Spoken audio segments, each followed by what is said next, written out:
Hi everyone, welcome to my YouTube channel my ramblings by Reshma. So ഇന്നത്തെ video വന്നിട്ട് നമുക്കൊരു podcast എന്ന് വേണമെങ്കിൽ പറയാം. ബട്ട് ശരിക്കുള്ളൊരു പോഡ്കാസ്റ്റ് എന്ന് പറഞ്ഞിട്ടുണ്ടെങ്കിൽ എന്താ ഇപ്പോൾ പറയുക, ഒരാൾ മിനിമം ഒരു 2 ആൾക്കാരുണ്ടാവും. അതിനകത്ത് ഒരാൾ ക്വസ്റ്റ്യൻ ചോദിക്കുന്നു, ഒരാൾ ആൻസർ പറയുന്നു. പക്ഷേ ഈ ഒരു പോഡ്കാസ്റ്റ് എന്നതിനകത്ത് ഇപ്പോൾ ഞാൻ മാത്രമേ ഉള്ളൂ, എനിക്ക് ക്വസ്റ്റ്യൻ ചോദിക്കാനൊന്നും ആരില്ല. സോ ഞാൻ മാത്രമായിരിക്കും സംസാരിക്കുന്നത്. So we can say it is A mini podcast. Okay, അപ്പോൾ ഒരു മിനി പോഡ്കാസ്റ്റ് എന്ന് ഞാൻ പറഞ്ഞിട്ടുണ്ടായിരുന്നു. അപ്പോൾ എന്താണ് ഇതിൻ്റെ ഒരു സബ്ജക്റ്റ് എന്ന് പറഞ്ഞിട്ടുണ്ടെങ്കിൽ it's A mini podcast about my delivery, എൻ്റെ ലേബർ ഡെലിവറി, ആ ഒരു ഡേ, അതിൻ്റെ മൂമെൻറ്റ്സ്, ഓരോ കാര്യങ്ങൾ ഒക്കെ ഒന്ന് ഷെയർ ചെയ്യാമെന്ന് വിചാരിച്ചു. ഓൾസോ അത് മാത്രമല്ല, നമ്മൾ ഇപ്പോൾ ആ ദിവസത്തിലെ എല്ലാ കാര്യവും നമ്മൾ എന്നും ഓർത്തിരിക്കില്ലായിരിക്കാം. മേ ബി നമ്മൾ ചിലതൊക്കെ ഒന്ന് മറന്നു പോവാം. പിന്നെ അതുപോലെ ആ ഒരു മൊമെൻറ്റ് കാര്യങ്ങൾ ഒക്കെ നമ്മളെന്നും ഓർത്തിരിക്കണം എന്നില്ലല്ലോ. അപ്പോൾ I just thought of documenting it. അപ്പോൾ അതിന് വേണ്ടിയിട്ടാണ് ഞാനൊരു വീഡിയോ ചെയ്യാമെന്ന് വിചാരിച്ചത്. ഓക്കെ, അപ്പോൾ ആക്ച്വലി ഞാൻ ഇതിൻ്റെ ഒരു റീൽ ഇട്ടിട്ടുണ്ടായിരുന്നു കേട്ടോ. എനിക്കൊരു ഫ്യൂ സെക്കൻഡ്സ്, കുറച്ച് വീഡിയോസൊക്കെ എനിക്ക് കിട്ടിയിട്ടുണ്ടായിരുന്നു, എൻ്റെ ചേച്ചി എടുത്ത കുറച്ച് വീഡിയോസൊക്കെ. അപ്പോൾ അത് വെച്ചിട്ട് ഞാനൊരു റീൽ പോസ്റ്റ് ചെയ്തിട്ടുണ്ടായിരുന്നു. അപ്പോൾ ആ റീൽ പോസ്റ്റ് ചെയ്തതിന് ശേഷം എനിക്ക് കുറേ DM-ഉം കുറേ കമൻസും കാര്യങ്ങളൊക്കെ വന്നിട്ടുണ്ടായിരുന്നു. ആക്ച്വലി ഞാൻ ആ വീഡിയോ ഇട്ടിട്ട് എങ്ങനെ പോയാലും ഒരു 3-4 മാസമായിട്ടുണ്ട്. അപ്പോൾ എനിക്ക് കുറേ ക്വസ്റ്റ്യൻസ് വന്നിട്ടുള്ള എന്തൊക്കെയാണെന്ന് വെച്ചിട്ടുണ്ടെങ്കിൽ, ഏത് ഹോസ്പിറ്റലായിരുന്നു, ഏത് ഡോക്ടറെയാണ് കാണിച്ചത്, പിന്നെ എപ്പിഡൂറൽ എടുക്കുന്നതിൻ്റെ ഫോർമാലിറ്റീസ് എന്തൊക്കെയാണ്, അതിനെക്കുറിച്ച് കുറേ ഒരു ക്വസ്റ്റ്യൻസൊക്കെ വന്നിട്ടുണ്ടായിരുന്നു.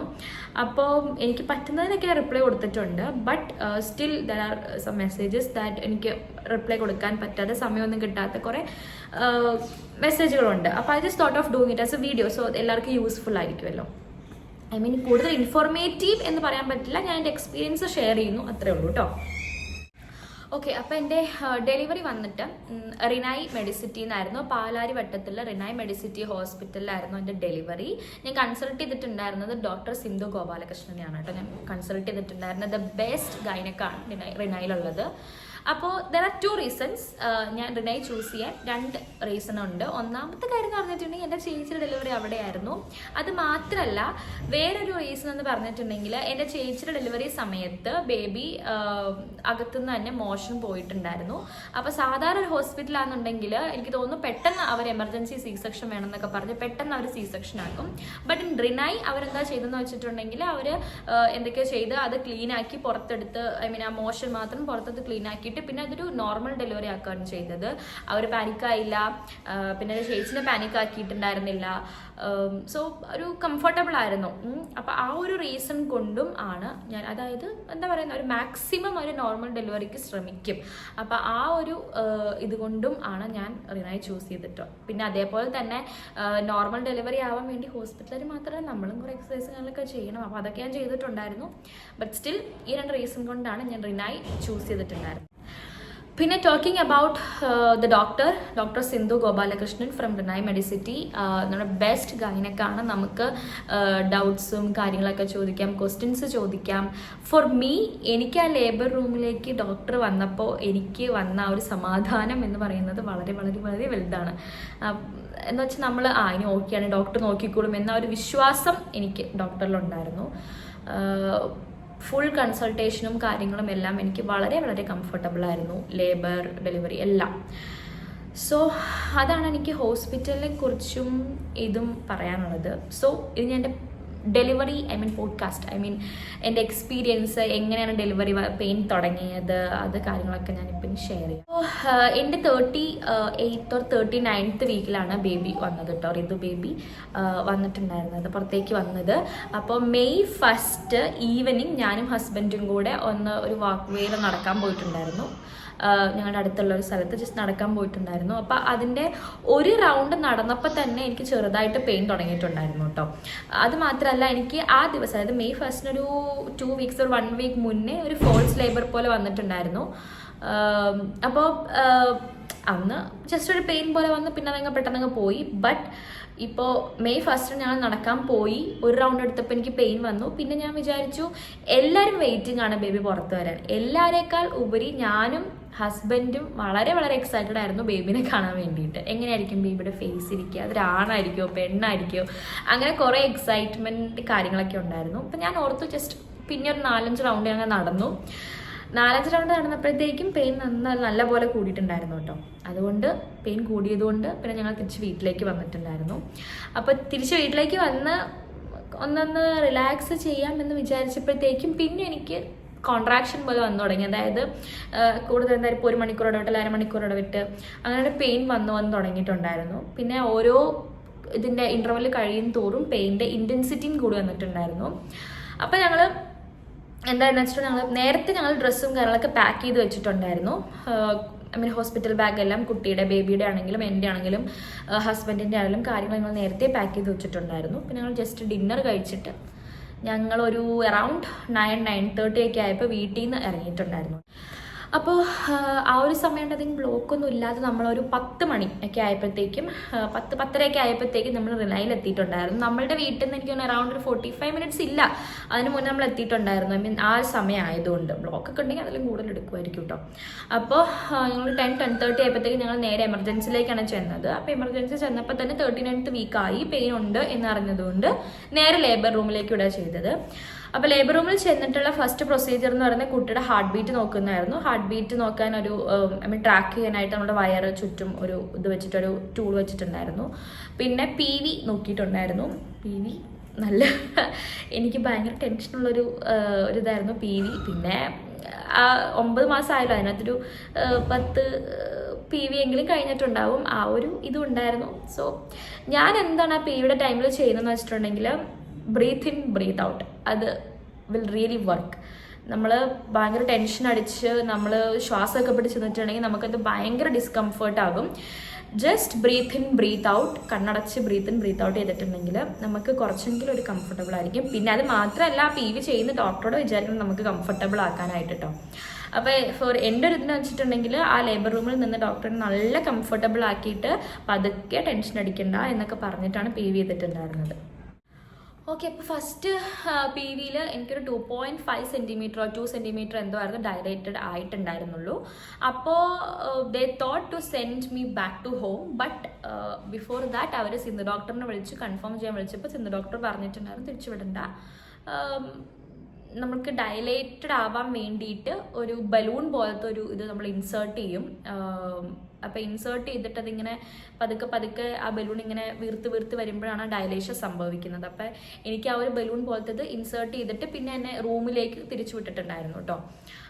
റൂമിലേക്ക് തിരിച്ചു വിട്ടു. എനിക്ക് തോന്നുന്നൊരു നൈറ്റ് ഒരു 1:30 ആ ഒരു ടൈം എന്തോ ആയിട്ടുണ്ടോ റൂമിലേക്ക് തിരിച്ചു വിട്ടു. അപ്പോൾ അപ്പോഴത്തേക്ക് നല്ല പെയിൻ തുടങ്ങിയാണ്. ബിക്കോസ് ആ ബലൂൺ പോലത്തെ ഒരു ഐറ്റം വെച്ചപ്പോഴാണ് എനിക്ക് പെയിൻ കൂടിയിട്ടുണ്ടായിരുന്നത്. അപ്പോൾ അവർ പറഞ്ഞു അത് ഡയലേറ്റഡ് ആയിട്ട് തന്നെ ബലൂൺ പുറത്തേക്ക് വന്നോളും എന്ന് പറഞ്ഞിട്ടുണ്ടായിരുന്നു. ഒരു 4:30 ഒക്കെ ആകുമ്പോഴത്തേക്കും കുളിച്ച് ഫ്രഷ് ആയിട്ടൊക്കെ ഇരുന്നു. പിന്നെ മോഷൻ പോകാനുള്ള മരുന്നൊക്കെ തന്നിട്ടുണ്ടായിരുന്നു. അപ്പോൾ മോഷനൊക്കെ പോയി ഫ്രഷ് ആയിട്ട് ഇരുന്നോളാൻ പറഞ്ഞു. ഒരു 4:30 ഒക്കെ ആയപ്പോഴത്തേക്ക് അവർ വന്നിട്ടുണ്ടായിരുന്നു. ഓക്കെ, പിന്നെ 4:30 ഒക്കെ ആയപ്പോൾ പിന്നെ ഒരു 4:34-4:45 ഒക്കെ ആയപ്പോഴത്തേക്കും ഞാൻ തിരിച്ച് പിന്നെ ലേബർ റൂമിലെത്തി. അപ്പോൾ കുറച്ചും കൂടെ ഡയലേറ്റഡ് ആയിട്ടുണ്ടായിരുന്നു.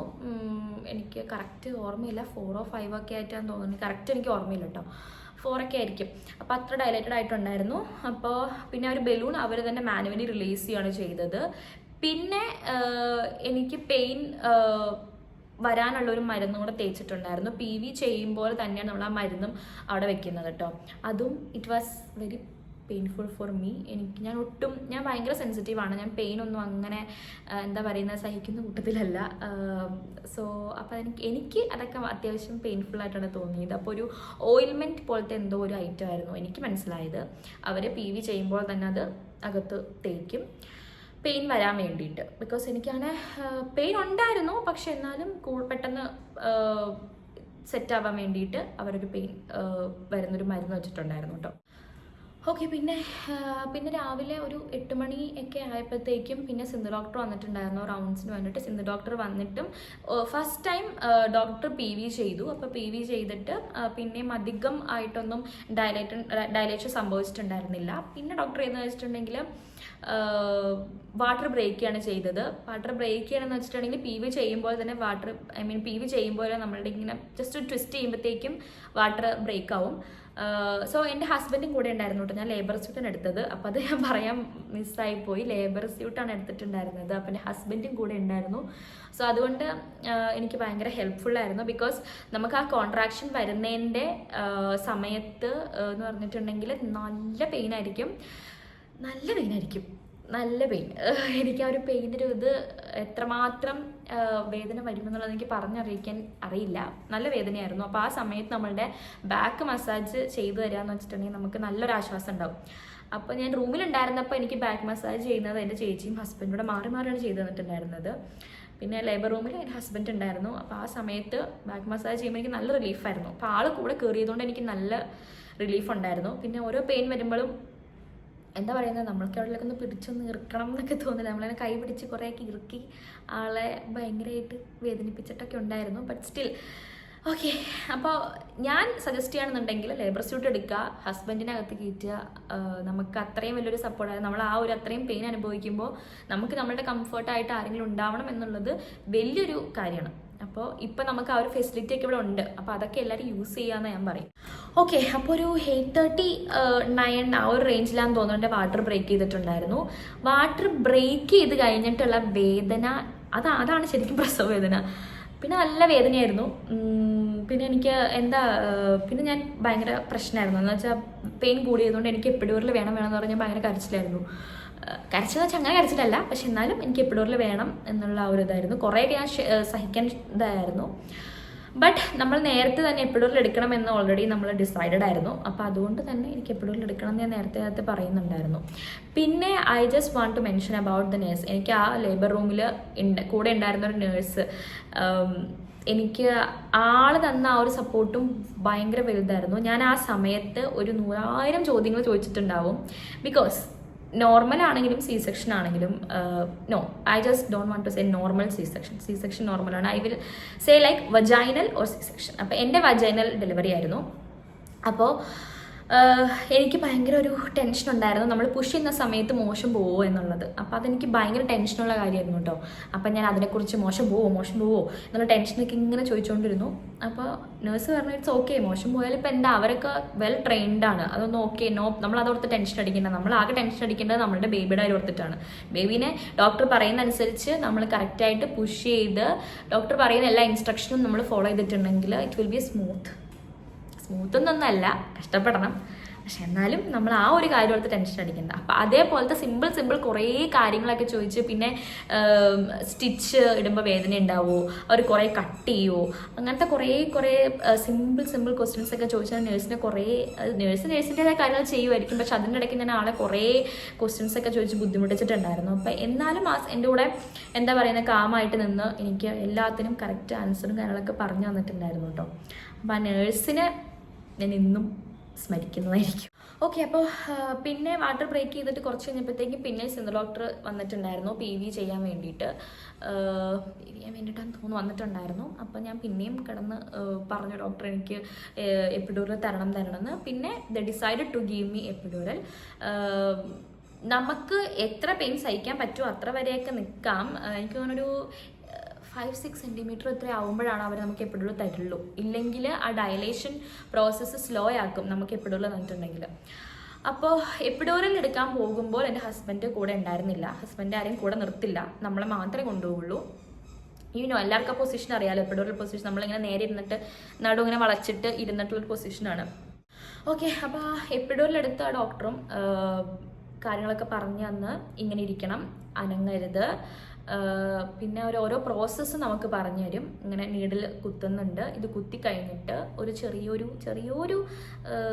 ഇതൊരു നൂല് പോലത്തെ സാധനം വെച്ചിട്ടാണ്, ആ വഴിയാണ് നമ്മൾ എപ്പിഡ്യൂറലിൻ്റെ ആ ഒരു പെയിൻ കില്ലർ മരുന്ന് നമുക്ക് തന്നുകൊണ്ടിരിക്കുന്നത് എന്ന് പറഞ്ഞിട്ടൊക്കെ ഉണ്ടായിരുന്നു. അപ്പോൾ എല്ലാം പറഞ്ഞു തന്നിട്ടാണ് ചെയ്തുകൊണ്ടിരുന്നത്. എൻ്റെ ഫസ്റ്റ് എപ്പിഡ്യൂറൽ എന്ന് പറയുന്നത് ഫെയിലിയർ ആയിരുന്നു. കാരണം എനിക്ക് പെയിൻ നല്ലപോലെ എനിക്കറിയായിരുന്നു. എപ്പിഡ്യൂറൽ എടുത്തിട്ടും പിന്നെ എനിക്ക് നല്ല പെയിൻ എടുക്കുന്നുണ്ടായിരുന്നു. അപ്പോൾ എപ്പിഡ്യൂറൽ കൊണ്ടുപോയിട്ട് ഫസ്റ്റ് ഡോസ് എടുത്തിട്ട് നമ്മൾ അവിടെ തന്നെ വെയിറ്റ് ചെയ്യാണ് ചെയ്തിട്ടുണ്ടായിരുന്നത്. അവിടെ തന്നെ വെയിറ്റ് ചെയ്തിട്ട് പെയിൻ കുറയുന്നുണ്ടോ എന്ന് അവർ ചോദിക്കും. അപ്പോൾ എനിക്ക് പെയിൻ കുറയുന്നുണ്ടായിരുന്നില്ല. പിന്നെ എനിക്ക് ആ സെയിം പെയിൻ എനിക്ക് ഫീൽ ചെയ്യായിരുന്നു. സെക്കൻഡ് എപ്പിഡോറിൽ ഒരു ബ്രേക്ക് കുറച്ച് സമയം തന്നിട്ട് പിന്നെ അവർ പിന്നെയും സെക്കൻഡ് എപ്പിഡോറിൽ എടുത്തിട്ടുണ്ടായിരുന്നു കേട്ടോ. അപ്പോൾ എന്നിട്ടും എൻ്റെ പെയിൻ കുറഞ്ഞിട്ടുണ്ടായിരുന്നില്ല. പിന്നെ അവർ ലേബർ സ്യൂട്ടിലേക്ക് എന്നെ തിരിച്ചു വിട്ടു. പിന്നെ ഹസ്ബൻഡും ആ സമയത്ത് ലേബർ സ്യൂട്ടിലേക്ക് വന്നിട്ടുണ്ടായിരുന്നു. അപ്പോൾ എനിക്ക് പെയിൻ എനിക്ക് നല്ലപോലെ എനിക്കറിയാൻ പറ്റുമായിരുന്നു. എനിക്ക് തന്നെ റൈറ്റ് സൈഡിലാണ് എനിക്ക് കൂടുതലും പെയിൻ എനിക്ക് അനുഭവിക്കാൻ പറ്റിയത്. ലെഫ്റ്റ് സൈഡിൽ എപ്പിഡോറിൽ എഫക്റ്റായി, റൈറ്റ് സൈഡിൽ അഫക്റ്റ് ആയില്ല. ആ ഒരു രീതിയായിരുന്നു. അപ്പോൾ സീനിയർ ആയിട്ടുള്ള അനസ്തേഷ്യസ്റ്റ് വന്നിട്ടുണ്ടായിരുന്നു. അങ്ങനെയല്ല പറയാം, അനസ്തേഷ്യസ്റ്റ്. ഓക്കെ ആൾ വന്നിട്ടുണ്ടായിരുന്നു.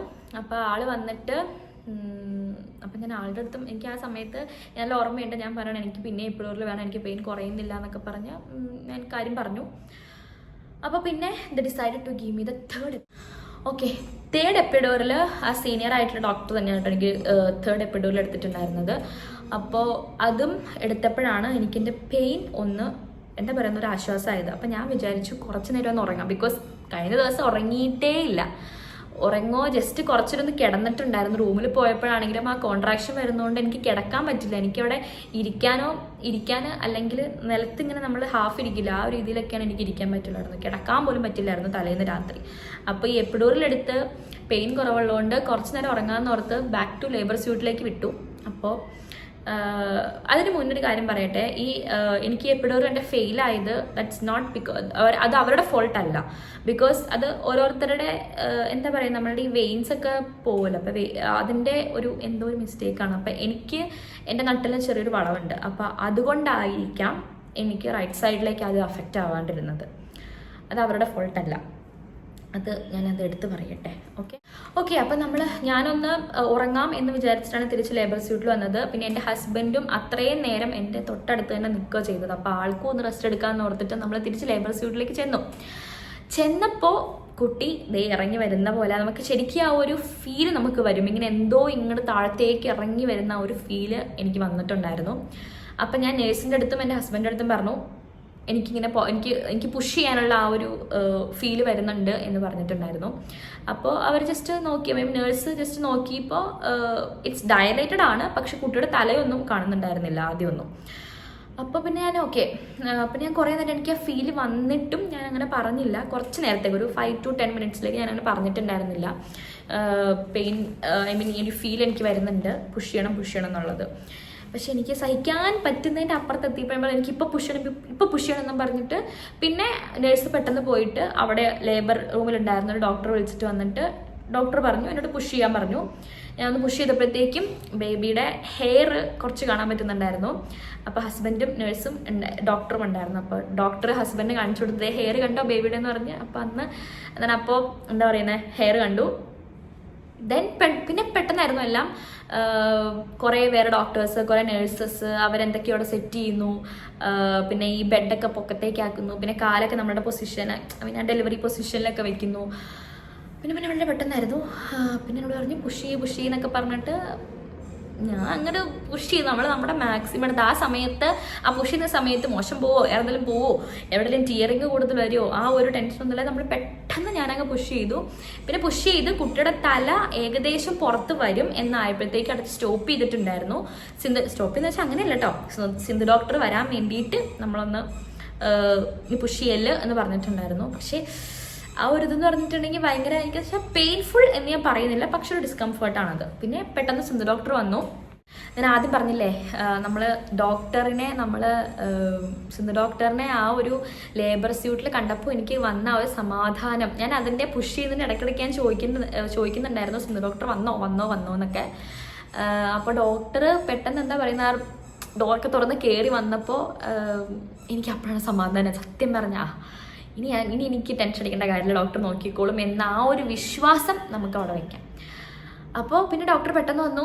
പിന്നെ എപ്പിസിയോട്ടമി ചെയ്തിട്ടുണ്ടായിരുന്നു, കട്ട് ചെയ്തിട്ടുണ്ടായിരുന്നു വജൈനൽ ഡെലിവറി ആയതുകൊണ്ട്. പിന്നെ ഡോക്ടർ കട്ട് ചെയ്തിട്ട് പിന്നെ ഡോക്ടർ പറഞ്ഞു പുഷ് ചെയ്യാൻ പറഞ്ഞു. ഞാൻ ആഞ്ഞങ്ങ് പുഷ് ചെയ്തു.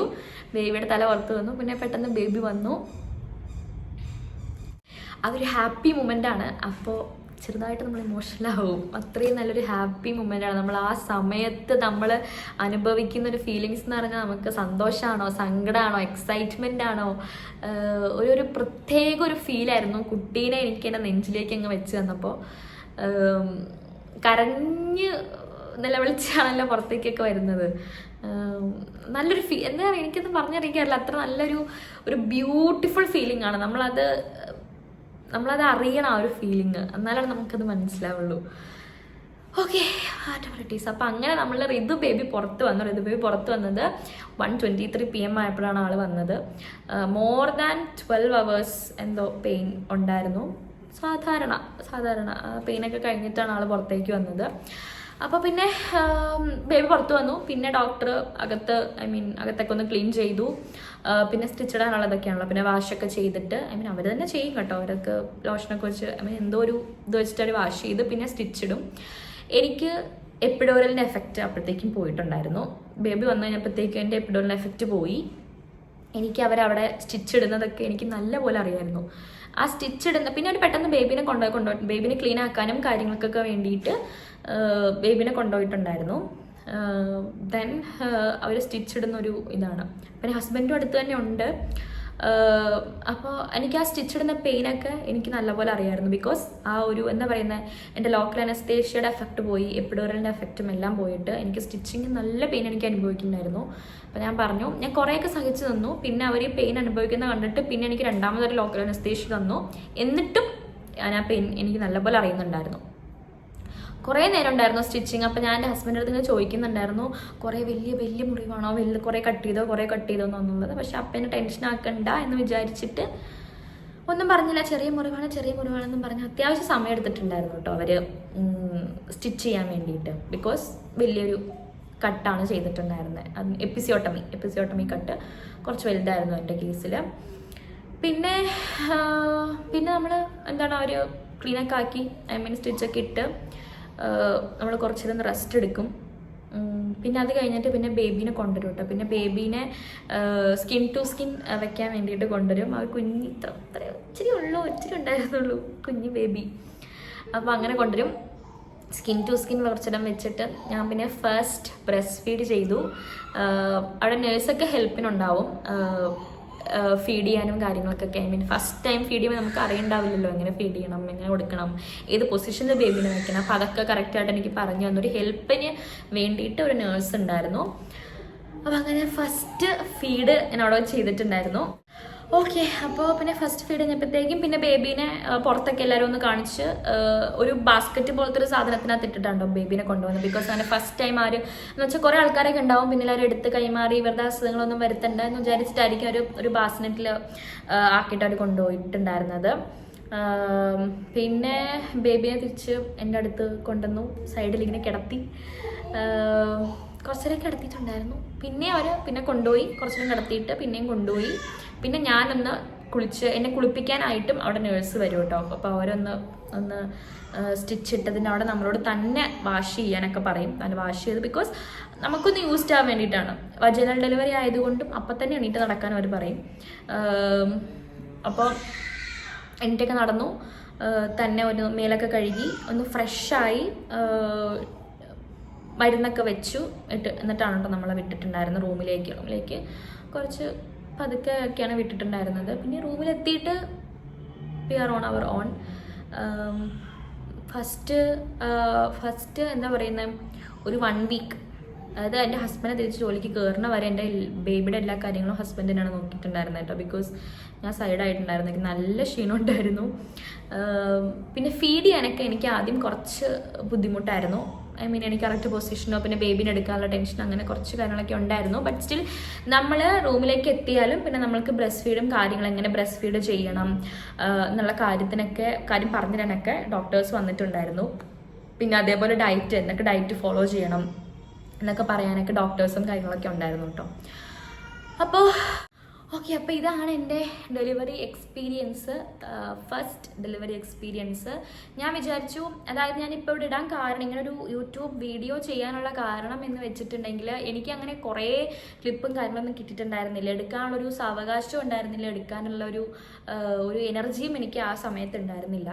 അപ്പോൾ ഞാനതൊക്കെ മറന്നു പോവില്ലായിരിക്കാം, ബട്ട് ഇൻ കേസ് ഞാൻ അതിൻ്റെ ടൈന ഡീറ്റെയിൽസൊക്കെ മറന്നു പോയാലോ, അപ്പോൾ പിന്നീട് ഒരു ദിവസം എനിക്ക് ഇതെടുത്ത് കാണാനും എൻ്റെ എക്സ്പീരിയൻസും കാര്യങ്ങളൊക്കെ ഒന്നെടുത്ത് കാണാൻ വേണ്ടിയിട്ട് I just thought of documenting it.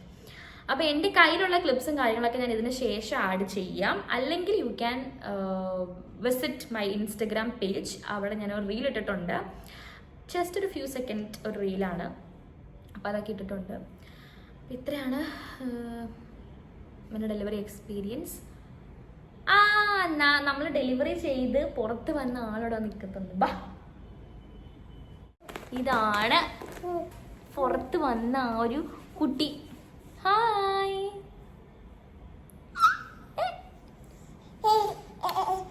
അപ്പോൾ ഋതു ബേബിക്കാണെങ്കിലും നാളെ ഈ ഒരു വീഡിയോ എടുത്ത് കാണാലോ അല്ലേ ഋതു? ഓക്കെ, അപ്പോൾ ഇത്രയുള്ള ഇന്നത്തെ video. Thanks for watching this video. If you like this video, please do like, share, subscribe, whatever you can do for the support. So, see you in my next video. Bye.